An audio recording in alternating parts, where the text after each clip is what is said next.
Welcome to Separate Bathrooms. And other handy marriage tips.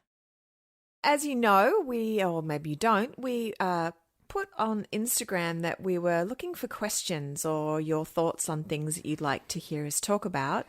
And we're just loving the input that we're getting. So it's been really wonderful. So if you've got anything else you want to add, please Instagram me at Ali Dado, one word, or at Cameron Dado, one word. Yeah. Which most people call me anyway. Hello, Cameron Dado. That's right. Yeah. Okay, so we had a question from Rosie C. She said, what's it like being a celebrity, the good, bad and the ugly? And what's it like when you move countries and you're not so much of a celebrity? Wah, wah. What do your kids think of having parents in the limelight? Yeah. Right? Pretty true. And I know... Limelight. I know it was an autocorrect, but that is truly a perfect autocorrect, the limelight. It's a good one. Anyway, I know celebrity isn't necessarily a topic that everyone can relate to by way of experience, much less in regards to raising kids in the limelight or limelight. But I think as parents, we can all relate to raising kids in this time of social media overload. And as far as celebrities goes, who are the celebrities that our children are being exposed to and looking up to? Yeah. And well, since we began our journey of celebrity without Chitlins in the mix, let's talk about the raising of kids in the lame limelight. Now, I'm actually really grateful for the limelight that's been shone on me. So I shouldn't take the piss out of it by saying it's lame. True. Right? Well, we'll talk about screens and things in a bit. Rosie, I'll see if I can cover off on the first part of the question. First up, celebrity can be defined as, I guess, also being famous. Celebrity or fame is a fleeting thing, and it's a double-edged sword. You know, it can mean people actually care about celebrities' opinions, but the public is a lot more critical of them too, which creates a whole other topic as well. I'll keep going with this one. Celebrity covers show business, sports, chefs, writers, and now, thanks to people like Paris Hilton and the Kardashians, people being famous for being famous. And it usually means that you're known because you've been successful at whatever it is you do. So that's good. Now, the downside is that you often get a loss of privacy. You're subjected to hypercriticism. There can be fear and anxiety that the success can go away at any time. You're also dealing with lies in the media, and it can mean a goodbye to normal life.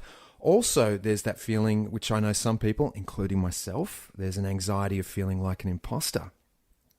And I guess if I'm being absolutely candid, as a kid, I didn't aspire to being a celebrity. I aspired to being known as a great tennis player or a great footy player. But then at the age of 13, I was getting my ass whooped at both of those. So it became about my music, being famous with my music. Yeah. TV hosting and acting didn't enter my mind until I was finished with high school. For me, though, my fame would come from being really good. That's what I wanted. I wanted my fame to come from being really good at what I was doing. What about you?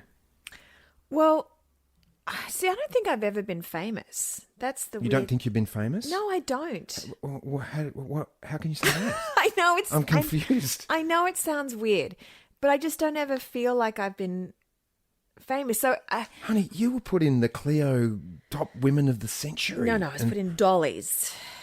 Well, I don't know. No, it was one of those magazines. And I know, let's put perspective on it in that way, I guess, but still there were thousands of girls and women that thought of you as being famous, and they still do. I get that. I understand that. It's just not the way I never saw myself that way. Okay. I still don't. Like I always looked at other models or actors or whatever as, yes, they are famous.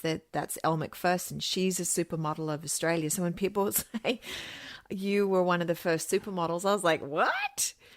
Well, you were very famous for being a model. I mean, yeah. People knew about you. Your celebrity came from that. Though, like you in that sense, it wasn't anything I felt that was a talent. So I felt like to be famous for just a whole bunch of genes coming together in a fortunate way that I could stand in front of a camera and sell something. That was wonderful. I was very fortunate, though it never had that effect on me that I felt famous. It just didn't. Well, I will say this. There are a lot of good-looking people out there that do not photograph well, because photographing is a skill.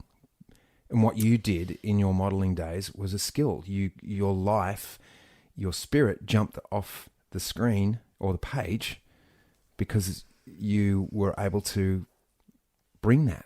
Whereas some people, they can't do that. They're pretty in real life, really good looking, but take a picture of them and there's nothing behind the eyes. Yeah, I guess so. Yeah. So there was a skill there. There is a skill. Or there. was it? Yeah. It's not just a collection of genes that, that you've been genetically blessed. You are a beautiful lady. You are a beautiful looking young lady. Though there is more to it than that. There is a skill to modelling, and I would be backed up by anybody in the business who's, an agent who says that. There is a skill to it. Yeah. Maybe. So anyway, that's the way I feel about celebrity. And then, of course, when we moved to LA, I had nothing to do with show business or the modelling industry anymore. So, and that was very easy for me to step away from. I guess maybe because I didn't feel like I was a celebrity or famous, stepping away was very easy for me. And I mean, how about you? You came from a very celebrity famous world here and then stepped into LA and nobody knew you either. Yeah.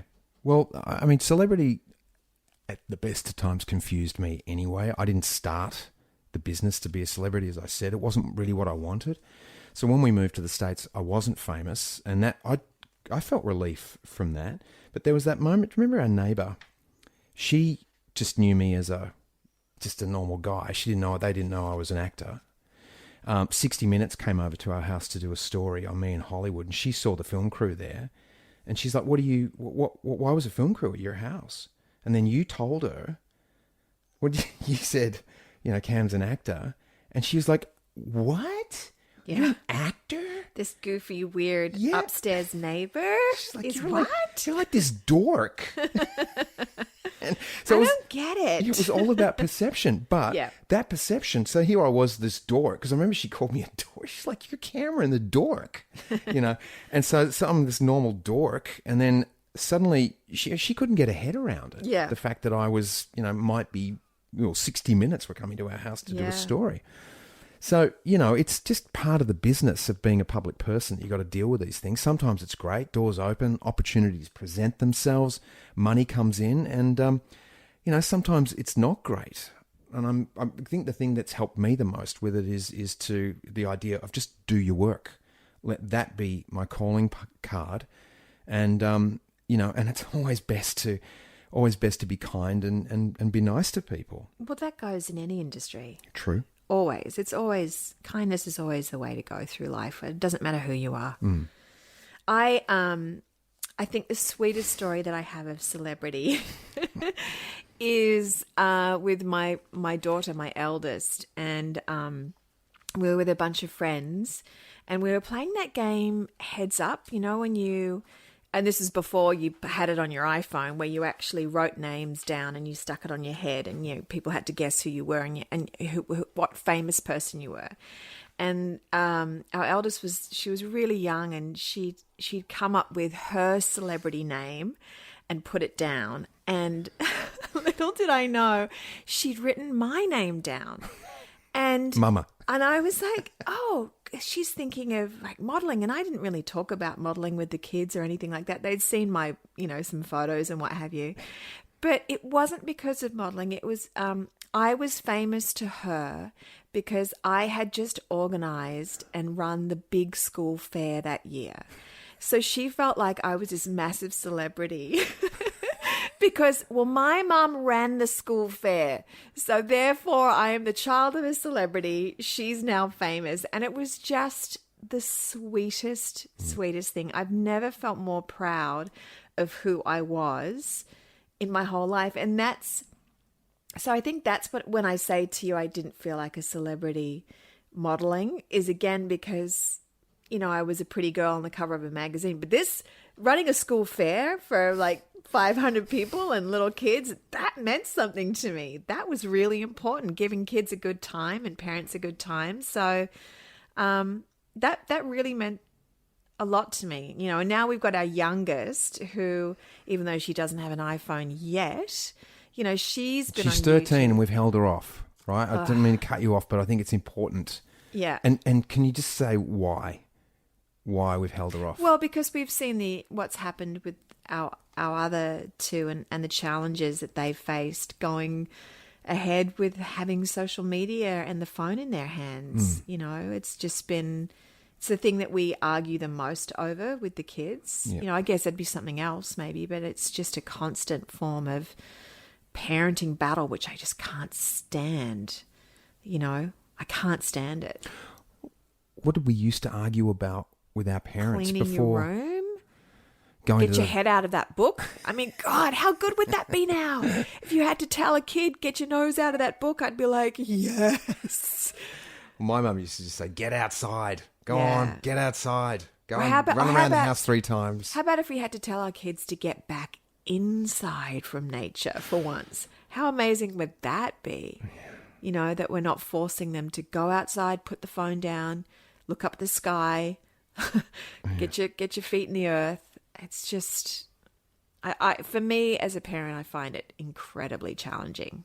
Also because we don't really understand that world of it. I mean, I'm talking about the influencers and YouTube and things like that. Yeah. And that's what you were going to say, weren't you? Well, before I yeah. interrupted you? Just now watching who kids are being influenced by. You know, that it's not people really doing much other than just, I'm an influencer on Instagram that looks like I'm traveling the world and having an amazing time holding my partner's hand, and don't you want to be just like me?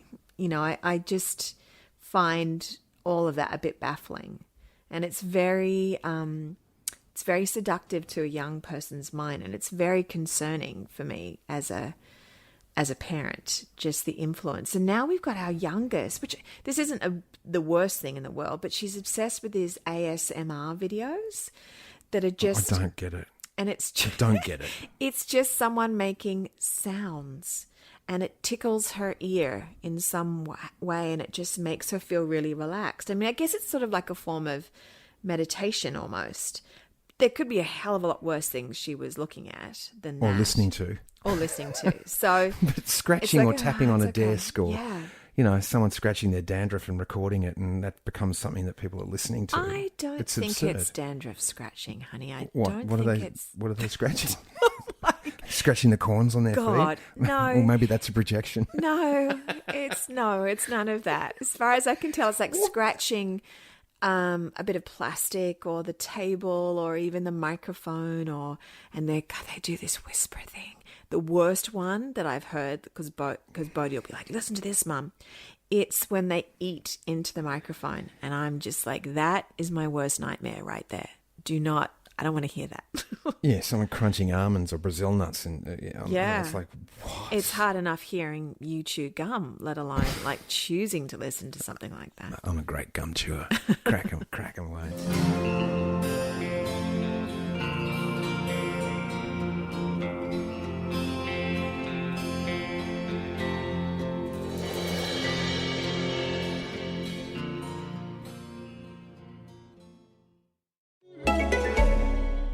Want better sleep? It's time to toss out your memory foam and upgrade to an Awara, the organic luxury hybrid mattress with Sri Lankan latex wrapped around coil springs to provide contour and a touch of bounce for supportive sleep throughout the night. The best part? A 365-night trial, no questions asked. If you don't like it, we'll take it back. You can't go wrong with free shipping, free returns, and a forever warranty. AWARAsleep.com and use code HEALTH for $350 off. Plus, we will plant 100 trees with your purchase. Hi, this is Brooke Devard from Naked Beauty. Are you tired of feeling housebound? I sure am. Break free with the new Unbound cordless auto curler from Conair. It's a high-performance auto curler that's rechargeable and gives you up to 60 minutes of cord-free runtime. Just think of all of the incredible hair looks you can create in 60 minutes unbound away from your wall. Don't get tied down by cords. Love your look, live unbound. Check it out at conair.com and search Unbound. Read the other day that 1 out of 4 kids, when asked, would they say their parents are addicted to their phone? Because we're talking about the kids and their phone, but Yeah. parents What about the parents? Right. addicted to their phone. Yep. 1 in 4 kids said that their parents are addicted to their phones. Yeah.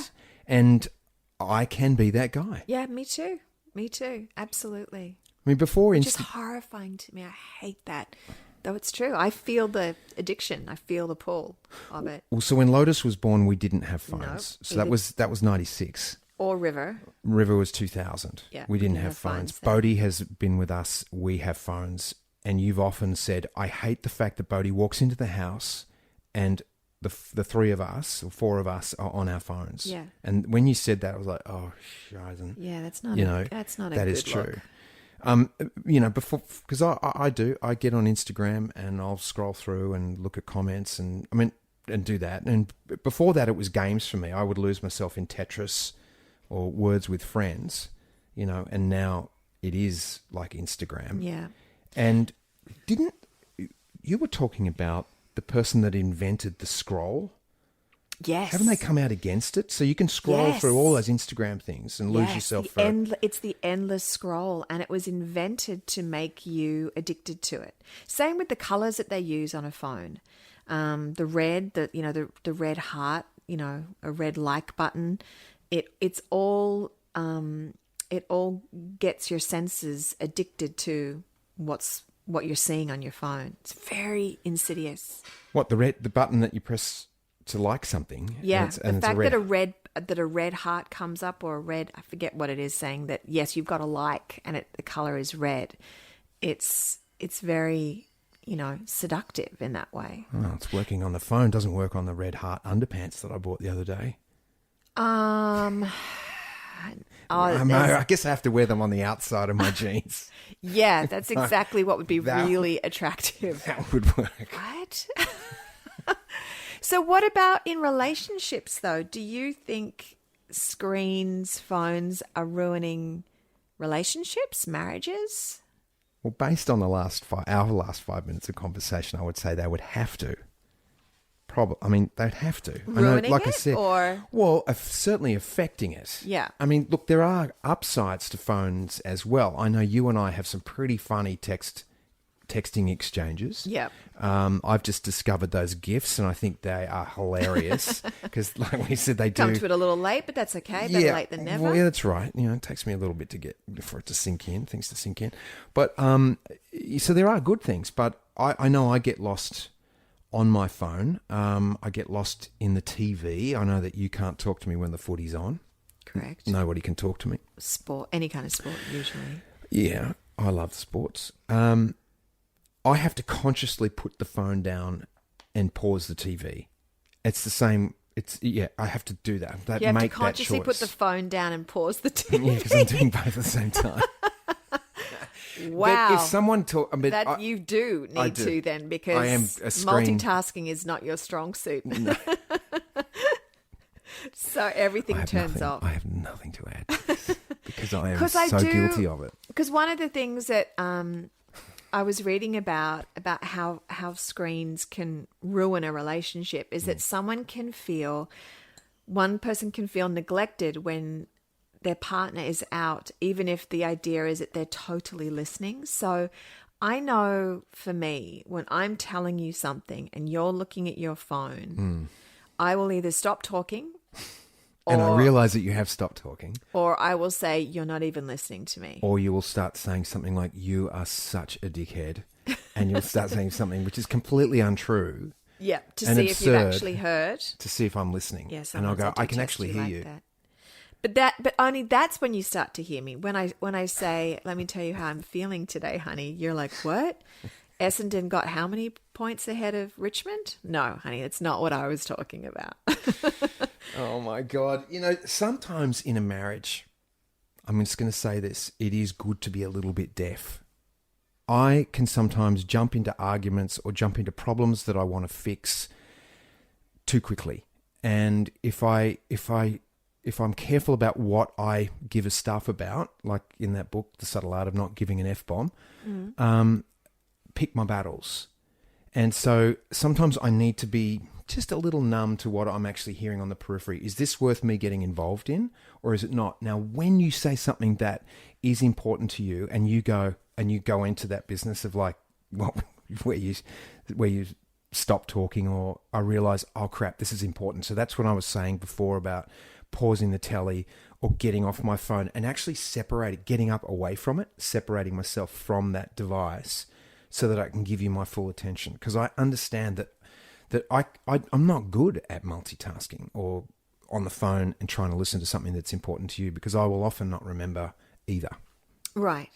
Though I hear what you're saying, and for me, I'm hearing, I don't feel like you're actually saying it's good to be deaf to something. What I'm hearing you say is that I'm consciously choosing what I'm going to get involved in or not. So that's it's not that you're choosing to be deaf. No, but the tinnitus is kicking in really hard. Well, that is true. There are trouble moments. There are moments that I have to repeat myself a few times, but that's okay. I mean, that's just part. It's part of being 50 plus. Being married after a while too. I think my voice perhaps is starting to not be able to be heard as well. I don't know. Well, I know, because it's interesting you say that, because I know when Mum last came to stay, and there was, I realised I've probably been doing it for many, many years. Yeah, you've been tuning out your mum's voice, so you start to tune out female voices. Female voices. And then male voices, and then I just left with my own voice. Which, it's not great. That's all you want to hear anyway. What are you talking about? Hey, Smooth FM. Karen Dado. Killing me. You just did that. That was I you. Know. You led yourself right in there. I did. Well, let's talk about more of this idea of how the screens are affecting relationships. We've talked about the distraction of them. Because, just what I wanted to say, because Okay. I think, then there's a point to that too, is that I love your voice, honey. when I love your voice, and that's the all sound of I your really want to voice. hear, is that especially when I'm telling you something, I need to be able to see, not all the time, but I want to see your eyes, especially when I'm telling you something really important about the kids or something that's going on. And when you're looking down, I lose that intimacy with you. Right. When you're looking at your phone, and even though you can repeat what I've just said, Yep. I still don't feel I have that intimate connection with you when you're not, hands are free of the screen and I can see your eyes. So that's really important to me. What about, I know this affects me, if I send you a text and you don't respond in the time that I'm like, why hasn't she responded? And you often don't respond how I want you to. Right. There's not a kiss or something afterwards. It's just a straight out, she's pissed with me. She's really mad at me. You can so misread texts. There's no love heart there, or no red love heart that I'm going to look at and go, oh, it's red. Yeah. I'm attracted to that. Yeah. But do you have that too? Am I ever? Because I think I'm pretty good at responding, unless I really can't do it, like when I'm driving or something. You are, though. Yeah, absolutely. Absolutely. Isn't it weird, though, when you're texting with someone and you're having like full-on conversation back and forth, and then all of a sudden there's just radio silence from the other person? I'm like, what, did I say something to offend that person? What's happened? And I know I've done that, and it's usually because I've gotten in the car, or the phone's run out of battery, or one of the kids has called me to do something, so I've put the phone down and then not responded. Or another text has come through asking me a question. So that's usually, it's just my busy life that's taken over, and I've put the phone away because I can't stand to be on it for another second longer. Yeah, I just feel like often that there's something wrong with me, that I don't know the texting etiquette, that I've somehow missed texting 101, didn't go to that class. And I feel like in life, sometimes I like to get the last word, and I don't mean to, but it just happens that way sometimes. And in texting, I feel like I do that. Like I'll text and I'm left with the last word and, oh shit, I've done it in texting as well. So is there a texting etiquette do you know about? I don't know, but I think that I'm sure plenty of fights have happened between couples, between misinterpreted texts. So do you think an emoji's better or a GIF is better? I think perhaps send those and just let it be. Pick up the phone and actually talk, or wait till they come home and look them in the eye and talk. If it's something that's really important, if it's like, just can you pick up a carton of milk, honey, and and you get it, yep, will do, then without a kiss at the end, then I think you're okay. You know? I know. Well, I know, but sometimes I can be a bit sensitive.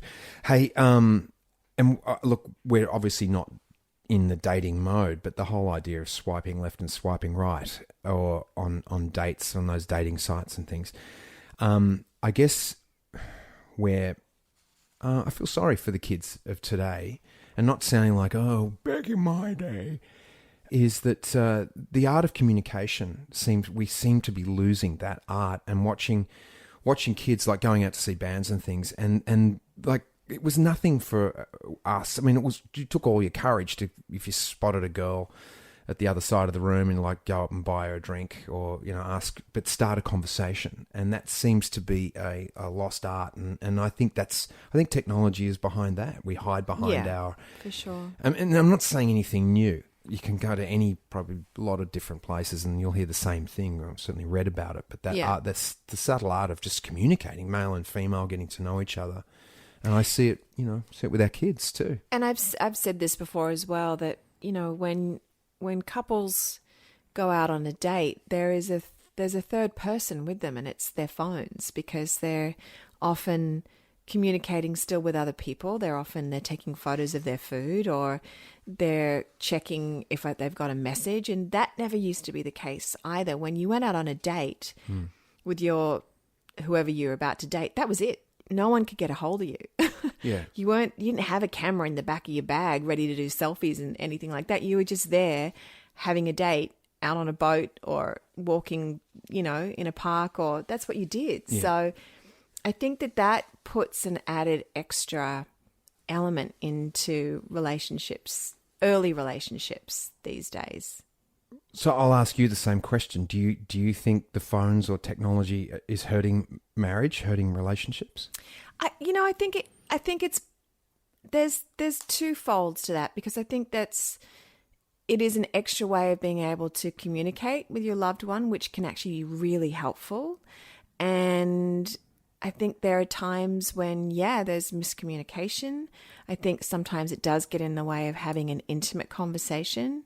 From what I've read, I think this is they've done multiple studies on this, that people that have spent time on social media, it can actually have a negative impact on your mood.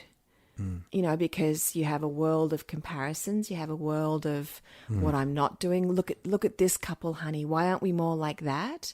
So I feel like those things can impact a relationship. And I mean, we've seen it with our kids, with the amount of social media that can impact their mood at times as well.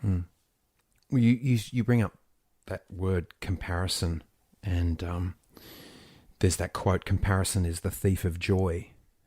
And I know that I actually unfollowed some people on my Instagram because I've felt myself comparing my life to theirs, and I've just gone, oh shit, look what he's doing. And look what I'm not doing.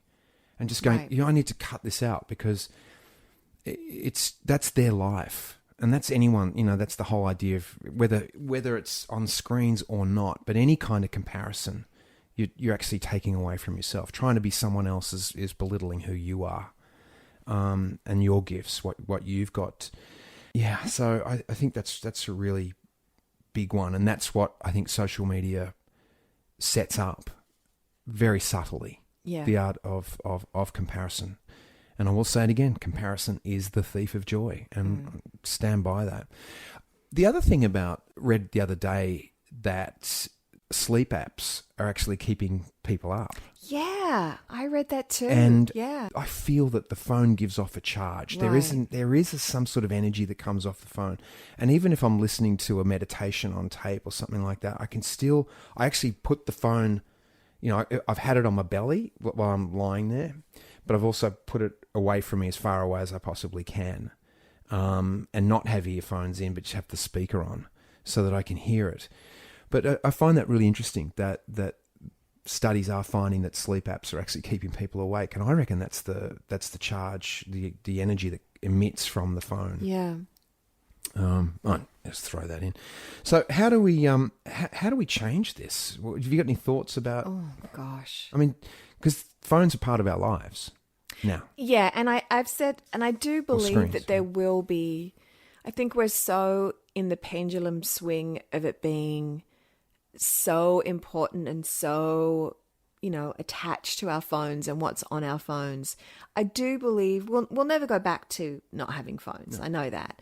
Though I do believe there will be a little bit of a swing perhaps the other way. I feel like in some ways there already is in some people. Like there's restaurants now, not many, but they get onto the news, but restaurants that say if you're going to come and eat, then please don't have your phone out. There's concerts that we've been to that they say, do you one picture, but please put your phones away, so you can be here now. And I think more people are recognizing it takes you just a little bit step away when you've got your phone out recording something rather than leaving it in your bag and watching it wholeheartedly. So I feel like in some ways we're recognizing it more. So it may just swing a little bit away from how much we use our phones. I'm not sure.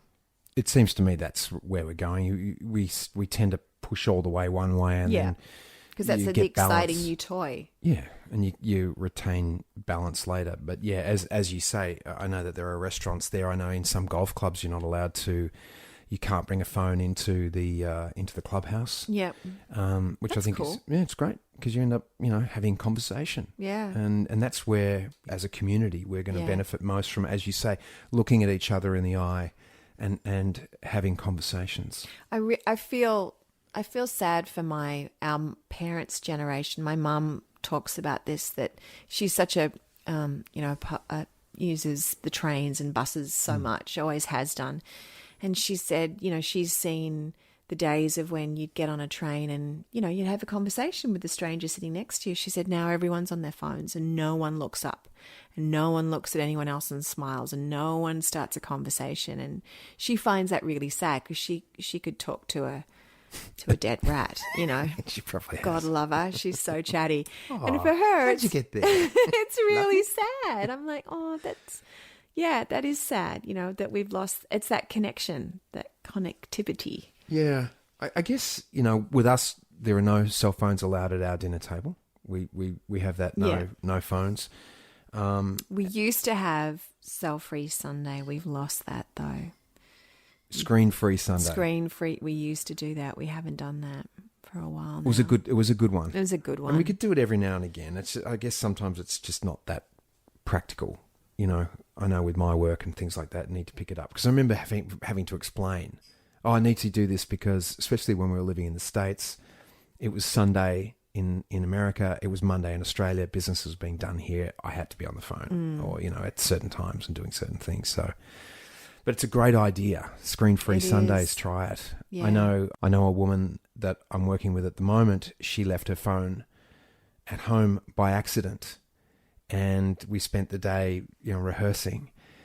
And she just said, I feel so liberated. I don't have my phone. Right. My husband knows where I am. Yeah. He knows I'm here. There's a number there on the phone to call me if there's an emergency. But all of us, all the other cast members, people around were breaks straight onto the phone. Yeah. And she wasn't. She was there playing her piano accordion and doing her thing. And it was great. So, I talk about it on Smooth FM too. Put your phone down, give yourself some time, detox from the blue light. And I always feel better for it. So absolutely. I'm sure your partner will too. And don't take it in the bedroom. I think that's, if you can just leave it anywhere out, it's out of the bedroom. I feel like that's a big one. Yeah, just leave the video camera in there, but you can leave the phone out. To end on that note, you'd better go check your Instagram. No, I'm going to go put my red heart underpants over the top of my jeans. Great, see if that works. great. And I'll Instagram it. Super cow. Coming to a theater near you. Good stuff. All right, thanks for listening, and we will catch you on the next one. Separate bathrooms. Bye. Bye. You had to have the last word there, didn't you?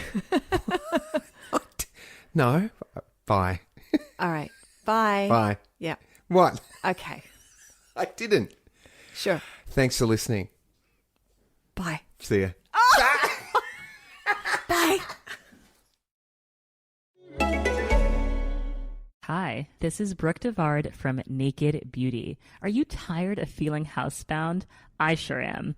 Break free with the new Unbound cordless auto curler from Conair. It's a high-performance auto curler that's rechargeable and gives you up to 60 minutes of cord-free runtime. Just think of all of the incredible hair looks you can create in 60 minutes, unbound, away from your wall. Don't get tied down by cords. Love your look, live unbound. Check it out at conair.com and search Unbound.